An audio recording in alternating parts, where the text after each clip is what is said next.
la création qu'ils sont en train de faire là dans le Bas-Rhin, là, par exemple, là, le service d'accès aux soins, là, le SAS Oui. 67.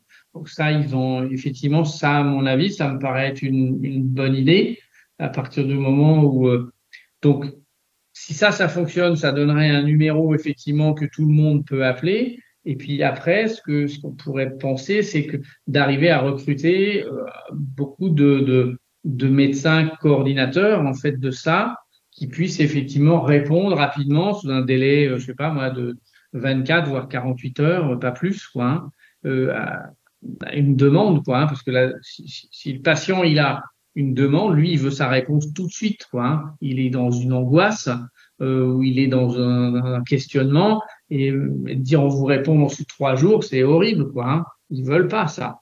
Donc, il faut avoir effectivement quelque chose où le premier recours puisse avoir une réponse instantanée. Et je pense que ce qu'il faut pour que ça fonctionne, c'est que tout le monde ait le même outil.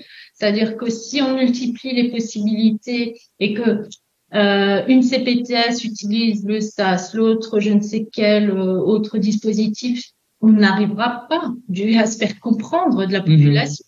On parlait dans un deuxième temps de la responsabilité ou la responsabilisation de la population. Ça peut se faire s'ils comprennent ce qui est en place. Et si ce qui est en place est cohérent, unique.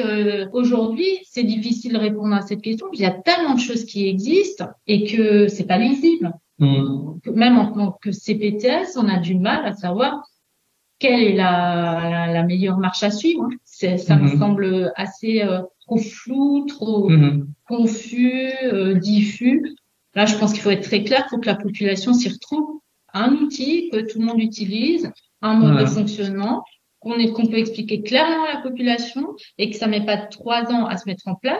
Et là, la CPTS peut être effectivement un relais auprès de sa population, de leur dire, ben voilà ce que vous avez comme outil qui existe et qui permet effectivement d'avoir une réponse rapide à votre problématique.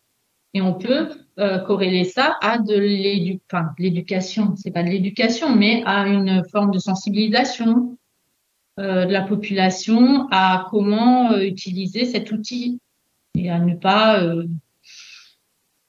utiliser de manière trop aléatoire le 15 ou des choses comme ça. On peut toujours aussi faire une action vers la population, mais d'abord, il faut qu'il y ait quelque chose qui fonctionne, qu'on puisse expliquer, que tout le monde utilise. L'envie de faire, je pense que ça, il faut que les gens, souvent quand quand on parle d'un nouveau projet, les gens d'emblée, ils voient plus la peur de faire que l'envie de faire. Et ça, c'est un peu psychologique, mais du coup, ça nécessite effectivement de susciter l'envie aussi. À mon avis, ça me paraît important. Et un autre élément, c'est effectivement la communication et l'interconnaissance des professionnels entre eux, quoi, hein. Tout petit exemple, il y a eu une réunion qui s'est faite là de tous les psychologues de notre territoire. Et ils sont 9. On a fait, c'était une réunion pour les professionnels de santé. Et les 9 psychologues ont présenté chacun leur manière de travailler et leur spécificité. Eh bien, avantage numéro 1, les psychologues finalement se connaissent entre eux.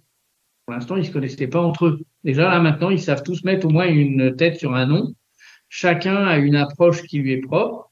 Mais du coup, là, ils ont pu les expliquer, etc. et tout. Et les professionnels de santé qui étaient présents, il y en avait quand même à peu près 25, et du coup, ils ont une idée de ce qui est proposé sur le territoire. Donc, je pense créer du lien, à mon avis, et ça, la CPTS peut être un outil vraiment incroyable pour ça, créer du lien entre les professionnels de santé pour justement qu'il y ait de la cohérence qui soit mise en place ensuite vis-à-vis des patients, quoi, hein.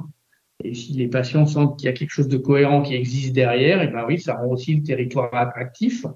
Et ça permettra peut-être aussi après d'avoir des étudiants qui, à un moment donné, au moment de savoir où je vais m'installer, et voilà, et là aussi, on peut leur donner envie d'eux. Voilà. Ce qui peut fonctionner, c'est le parrainage.